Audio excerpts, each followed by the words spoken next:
Hey guys, today we are going to be installing these LED lights to add additional light when we're backing up. You can aim them. I plan to aim mine out to the sides a little bit more so I get just a little bit more illumination than this factory backup light does. Sorry in advance for the wind noise. It is pretty windy here in North Carolina today. So let me show you what I did so far. So I want to tap off of the reverse light so I don't have to turn on a switch or anything. They just automatically come on. I found a pinout online of this wiring harness, and it was accurate to a point, but I'll show you what I found different. So if you look at this connector, I've already pulled the tail light out, and it's just 2 bolts there and there. You can see them on that side. Those are 8mm, and then you can pop the whole assembly out. And then what I did was I popped this connector off, and I was able to stick the wires right in those connections to test the light and put the truck in reverse with the parking brake on, obviously.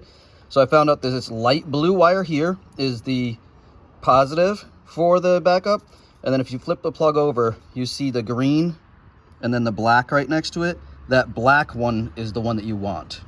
Okay, they both say ground, but the green one, I tried it, it did not work. It's definitely the black one.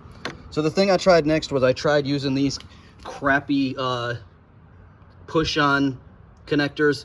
They did not work. So what I'm going to do, it makes me a little bit nervous, but I've soldered many times before. So I'm actually going to cut these wires and I'm going to solder a pigtail in. Okay, so I have some wire here. Let me grab it. I have some wire here that I'm going to use. And then what I plan on doing is routing it down through there underneath the truck. And then I'll show you later how I'm going to mount the lights underneath. So I'm going to get to soldering and I'll check in with you in a minute. All right, there's my first solder joint. That's the positive side.